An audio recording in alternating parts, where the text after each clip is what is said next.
Welcome to the deep dive. Today we're diving into, well, a pretty shocking forecast actually. A major Arctic outbreak set for mid-November 2025.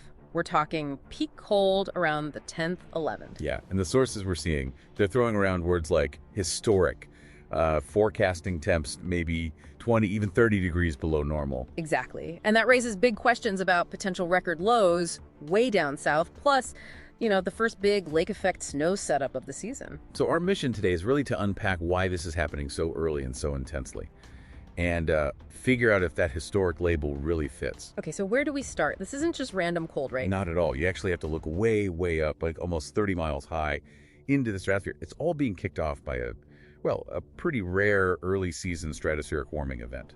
An SSW. An SSW, right? Warmth injected high up. But how does that connect to us shivering down here? What's the sort of chain reaction? Well, that warming, it immediately messes with the stratospheric polar vortex. The PV, think of it like the container holding all the super cold air over the pole. Okay. This SSW weakens that container, weakens it to near record low strength for mid-November.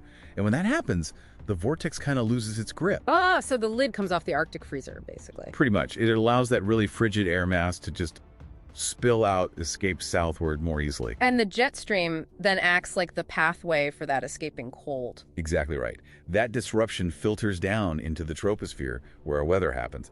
And what we see is this huge, deep, U-shaped dip or trough in the jet stream plunging south. And crucially, it's reinforced by a blocking pattern, what we call a ridge west trough east block.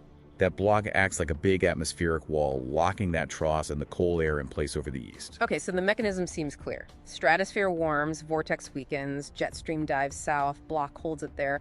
But the historic part, where's the proof? Is it just hype?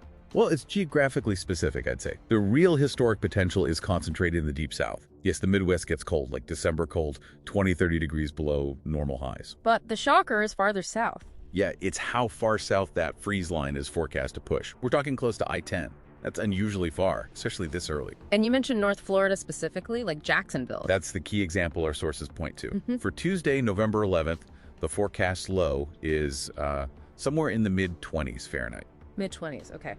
What's the record for that date? That's the kicker. The all-time record low for November 11th in Jacksonville is 35 degrees, set way back multiple times since like 1913. Wait, so the forecast is 10 degrees below the all-time record low? Roughly, yeah. It wouldn't just break the record, it would absolutely shatter a 148-year benchmark. That kind of anomaly, especially in early November, is truly exceptional. That justifies the historic tag, at least for that region. Wow, okay. That is staggering. Now, let's shift focus a bit north to the Great Lakes. That deep Arctic air moving over the still relatively warm lake waters. That sounds like a recipe for lake effect snow.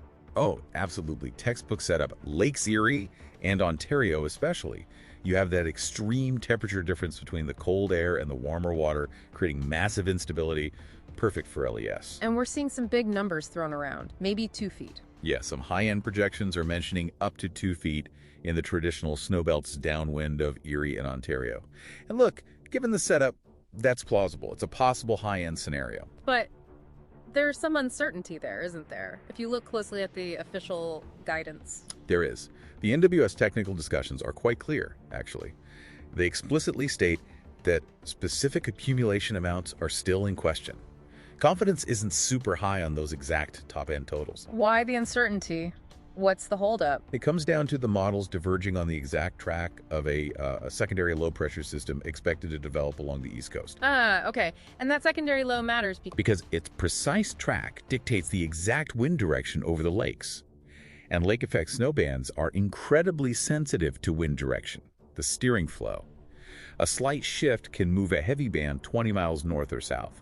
Got it. So where the heaviest snow sets up is really dependent on that subtle shift in the lows track. Exactly. So while there's high confidence in, say, a solid 6 to 14 inches hitting the core snowbelts in Ohio and New York, nailing down those isolated 2-foot-plus totals, that needs a bit more time for the models to agree on that steering flow. Okay, let's recap quickly then. This intense early cold snap, fundamentally driven from the top down by that stratospheric warming weakening the polar vortex, and the historic claim. It finds its strongest validation down south, particularly with that potential record-shattering freeze in places like North Florida. That's the core of it, yeah. Yeah. And while temps will bounce back somewhat after the 13th, this isn't necessarily over. What do you mean? Well, the underlying driver, that weakened state of the polar vortex, isn't forecast to just snap back immediately.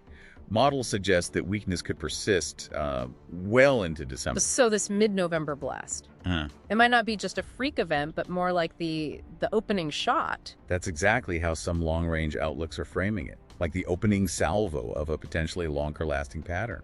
The consensus among long-range models is pretty strong, actually, favoring a colder, possibly snowier start to the 2025-2026 winter overall for the eastern U.S. and Canada, thanks to this persistent PV weakness. Interesting. So something for all of us to definitely keep an eye on as we head towards winter proper.